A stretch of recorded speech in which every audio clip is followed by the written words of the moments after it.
ओम सजात्म स्वरूप परम गुरु शुद्ध चैतन्य स्वामी ने नमः। आज से हम जिनागम के अनमोल रत्न रूप शास्त्रों के कुछ अनमोल वचनों के द्वारा अपने जीवन में उन्हें सुनकर समझकर किस तरह से परिणमित कर सकते हैं, उसको यहाँ सुनकर समझने का प्रयास करते हैं। सबसे प्रथम हम समयसार जी के कुछ गाथाओं के आधार पर शुरुआत करेंगे। यहाँ आचार्य देव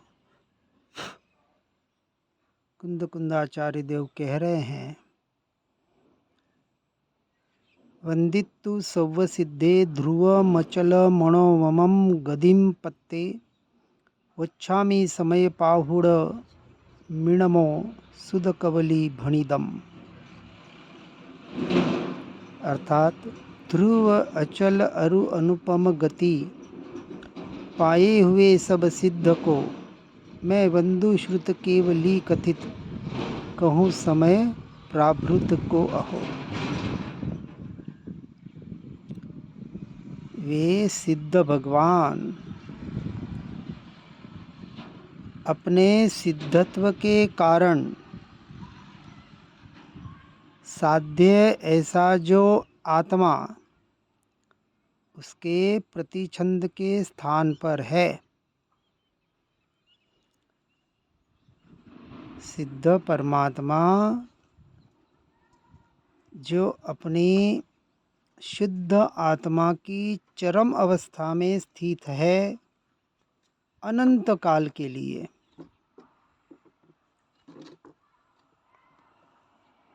किसके कारण? अपने सिद्धत्व के कारण। कौन से सिद्धत्व के कारण? कि साध्य जो हर मुमुक्षु का लक्ष्य होता है, उस साध्य की सिद्धि अर्थात अपने स्वरूप और स्वभाव में अनंत काल के लिए जो लीन हो गए, एक भी पर्याय जिनकी पररूप परिणमित नहीं होती, हर पर्याय शुद्ध शुद्ध शुद्ध ही परिणमित हो रही है हर क्षण, ऐसे साध्य जो आत्मा उसके प्रतिछंद के स्थान पर और उनके स्वरूप का, ऐसे स्वरूप का, उनके स्वरूप का अर्थात ऐसा जो सिद्ध परमात्मा का स्वरूप है, ऐसा ही स्वरूप मेरा है, ऐसा ही मैं हूँ, ऐसा श्रद्धान टंकोत्कीर्ण श्रद्धान करके उस स्वरूप का जो संसारी भव्य जीव चिंतन करके, मात्र चिंतन नहीं, सामायिक में चिंतन का अभ्यास होता है, चिंतन चिंतवन चितवन,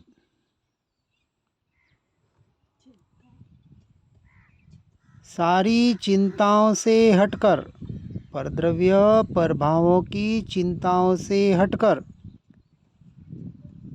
अपने स्वरूप और स्वभाव रमणता की चिंता होने से, स्वयं के चिंतन के द्वारा स्वयं में रमणता करने रूप चिंतन से जो अपने चैतन्य स्वभावी स्वरूप में ऐसे चितवन में स्थिरता करता है, और उनके समान अपने स्वरूप को ध्याकर, किसके समान? सिद्ध परमात्मा के समान अपने स्वरूप को ध्याकर, ऐसा ही मैं हूँ, ऐसा श्रद्धान कर निर्णय कर उसी में लीन होता है तो सिद्ध समान दशा को प्राप्त कर सकता है। और ऐसी शक्ति, ऐसा अनंत वीर्य रूपी गुण हर जीव में रहा हुआ है, इसलिए हर जीव को सिद्ध समान कहा गया है। ऐसा ही मैं हूँ इस अपेक्षा से अपने स्वयं की ऐसी महिमा लाए। कैसी महिमा? इस सृष्टि का सर्वोत्कृष्ट पदार्थ मेरे लिए मैं स्वयं ही हूँ, अर्थात परमात्मा से भी बढ़कर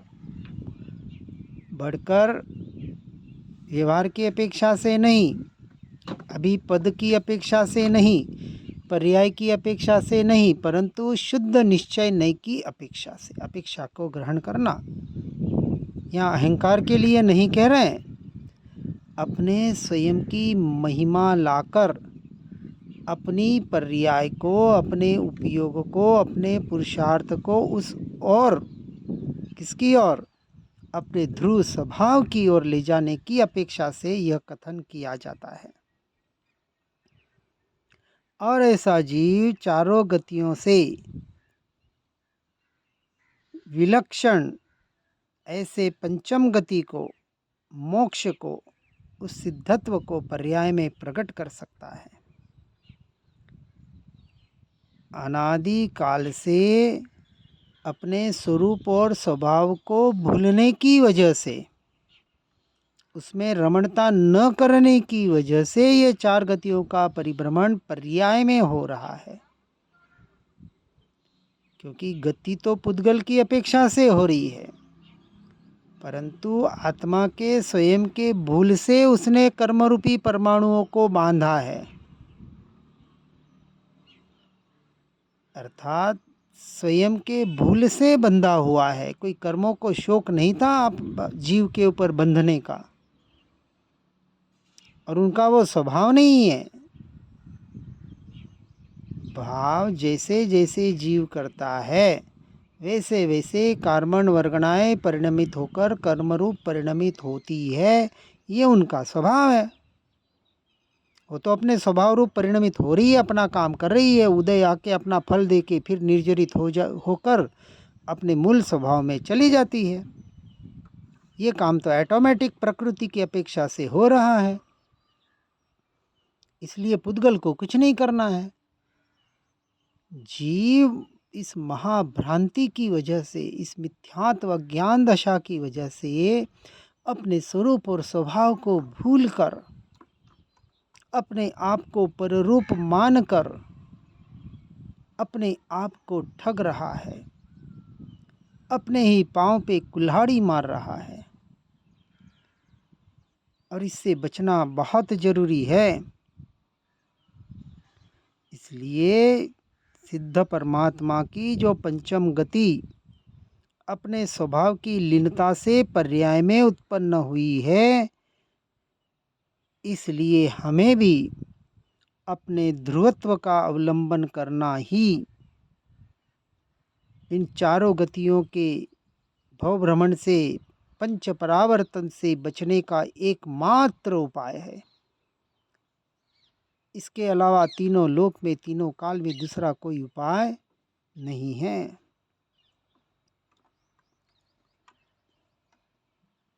इसलिए ये जो चारों गतियों का परिभ्रमण पर निमित्त की वजह से हो रहा है, इसलिए परद्रव्य, परभाव, पर निमित्त ध्रुव नहीं किंतु विनाशिक है, क्षणिक है, क्षणभंगुर है, नश्वर है। उसका जब तक एहसास नहीं होगा, वहाँ से उदासीन होकर वैराग्य प्राप्त कर वितरागता की ओर जब तक नहीं बढ़ेगा, क्योंकि वितरागता तो मेरा स्वभाव है, लेकिन पर्याय में ये वितरागता प्रकट करनी यह पुरुषार्थ है। यदि इन भव भ्रमण से बचना है, उस अनंत सुख को अनंत काल के लिए प्राप्त करना है, तो महापुरुषों के द्वारा ये जो कथन शास्त्रों के द्वारा किया जा रहा है, उसको 100% जब तक जीवन में नहीं अपनाएंगे, संसार की दृष्टि से हटकर जब तक दृष्टि अपने त्रिकाली ध्रुव तत्व पर नहीं करेंगे, करना क्या है, मात्र दिशा को बदलना है। गलत दिशा की ओर चल रहे हैं, इसलिए चौराहे से जितने दूर गए वापस आ जाओ और निश्चय से कथन कहे ना तो समझना जीव गलत दिशा में गया ही नहीं है। जीव ने, क्योंकि जीव तो त्रिकाल शुद्ध है, अभी इसी क्षण इसी समय में अपने ध्रुव तत्व का आश्रय करे तो वो तो अपने में ही है। ये गलत दिशा में गया, वापस आना, फिर अपने भीतर जाना, ये सारा व्यवहार का कथन है। एक समय में आत्मा की अनुभूति, सम्यक दर्शन, एक समय में केवल ज्ञान और एक समय में सिद्ध पद मोक्ष, एक समय की पर्याय ही तो है। लेकिन वो एक समय लाने के लिए अनंतानंत समय बीत जाते हैं। ऐसे अनंत समय उसका अभ्यास, बाहर की चिंता से छूटकर स्वयं की चिंता, चिंता से चिंतन, चिंतन से चिंतवन और चिंतवन से चितवन में जाना, यही एकमात्र उपाय है।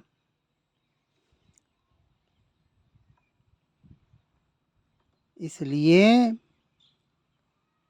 तीसरी गाथा में कह रहे हैं, एकत्व निश्चय गत समय सर्वत्र सुंदर लोक में, उससे बने बंधन कथा जो विरोधिनी एकत्व में।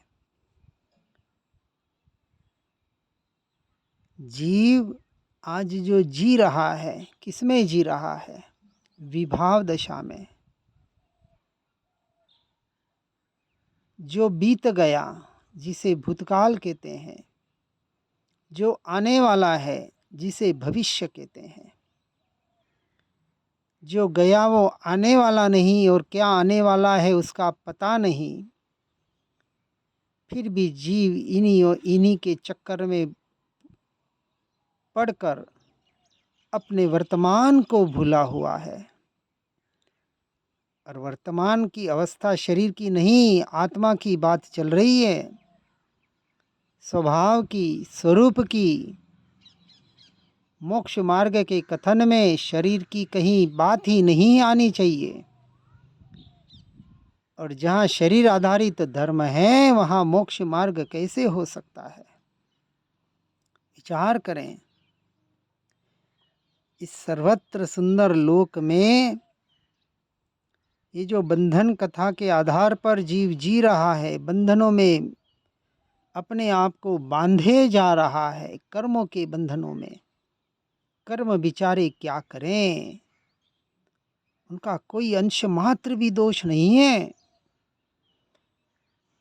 न बंधने वाले कर्मों का, न उदय में आने वाले कर्मों का। वो तो अपनी स्वतंत्रता से अपने स्वभाव रूप प्रकृति के नियम के अनुसार अपने आप परिणमित हो रहे हैं। परंतु जीव अपने आप को भूलकर, इन परद्रव्य में पड़कर, पर भावों को अपना मानकर, मैं मेरापना पर में करके अपने आप को ठग रहा है, अपने पांव पे कुल्हाड़ी मार रहा है।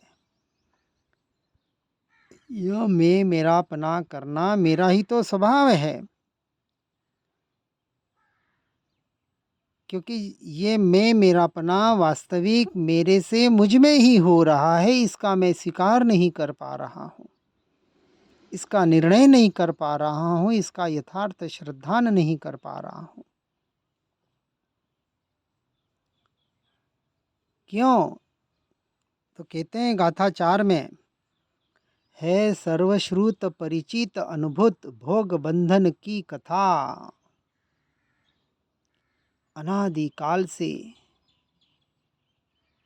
ये पर का सुनना पढ़ना, परद्रव्य परभावों का परिचय, परद्रव्य परभावों का अनुभव, उसके संस्कार इतने दृढ़ बने हुए हैं कि वहाँ से छूटना अन्य के लिए तो नामुमकिन है, लेकिन जो ये पढ़ रहे हैं, सुन रहे हैं, उन्होंने भी ये नामुमकिन बना रखा है।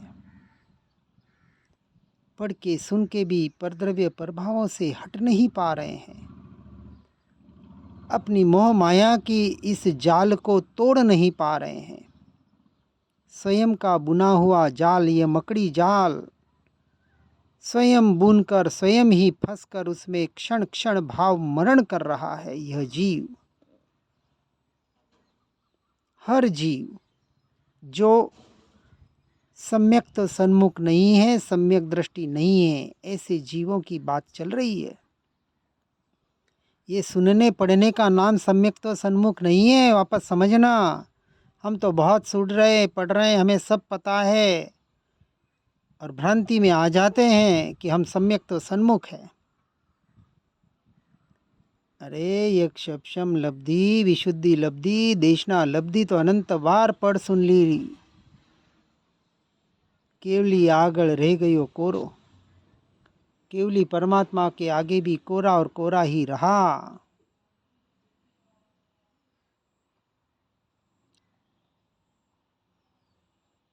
अब क्या करना, इसका निर्णय आज नहीं अभी से ही करना पड़ेगा। इन परिचयों से, इन पर के अनुभूतियों से, इस पर के चर्चाओं से, चार विकथाओं आदि से, इन भोग बंधनों की कथाओं से जितना बने उतना बचने का प्रयास करना पड़ेगा, जिसे हम असत्संग और असत प्रसंग कहते हैं। और इसी वजह से पर से जुदा एकत्व की उपलब्धि केवल सुलभ ना। इन सारे परद्रव्य प्रभावों से इतना ही नहीं, पर्याय और गुणों के भेदों से भी जुदा, भिन्न, न्यारा, ऐसे अपनी आत्मा के एकत्व की उपलब्धि, यह एकत्व भावना और अन्यत्व भावना, एक ही भावना आपको मोक्ष का कारण बन सकती है यदि उसकी गहराई तक पहुँचे तो। हम तो 12 भावना का सिर्फ तोता रटन कर रहे हैं, रोज पाठ पढ़ रहे हैं, अच्छी बात है। पढ़ पढ़ के भाव भाषण कितना किया, उसका परिणाम कितना आ रहा है। पूरा साल पूरी पढ़ाई करे और परीक्षा में पास न हो, रिजल्ट न आए, उसका परिणाम अच्छा न आवे, तो क्या फायदा। कोई थोड़ी भी पढ़ाई करके 99% लेके आ जाए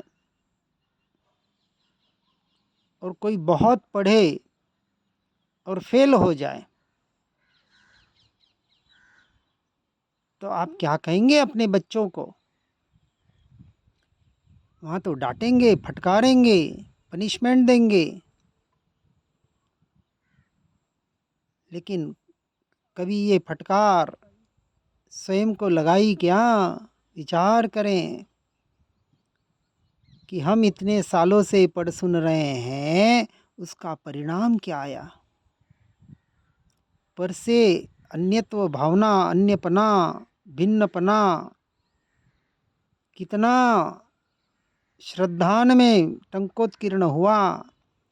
जब घर पे बैठे होते हैं, पर घर में, हाँ आपका तो घर है ही नहीं है, शरीर भी जब मेरा घर नहीं, तो ये मिट्टी चूने सीमेंट का मकान मेरा घर कहाँ से हुआ। फिर भी उसे अपना मान रखा है, क्योंकि इस मिट्टी रूपी शरीर को अपना मान रखा है। तो बाहर के धूल को अपना माना, धन को अपना माना, बेटा पुत्र परिवार पति पत्नी आदि को अपना माना, और उस अपनेपन में यह जीव अपने आप को ठग रहा है और अपने से अपनापन करना भूल गया है। और ऐसी अपने में एकत्व करना, अपने में अपनापन करने की उपलब्धि इसलिए सुलभ नहीं बताई है, ये बोधि दुर्लभ भावना बताई। स्वयं का बोध प्राप्त करना दुर्लभ से दुर्लभ कहा, महादुर्लभ। और हमने बना रखा है इतना पढ़ना सुनने के बाद भी। इसलिए हे भव्य जीवो, इसको सुलभ बनाते हुए मोक्ष मार्ग में यथार्थ रूप से आगे बढ़ने का प्रयास और पुरुषार्थ करें और अपने इस मनुष्य भव को सफल बनाएं। इन्हीं भावनाओं के साथ ओम नमः सिद्धम। जिन वाणी के ज्ञान से हो सम्यक श्रद्धान, हो चारित्र महान और पाऊं पर निर्वाण। निज निधि निज में बताई, यह अनंत उपकार है उसके लिए जिन वाणी माँ को वंदना शतवार है, वंदना शतवार है।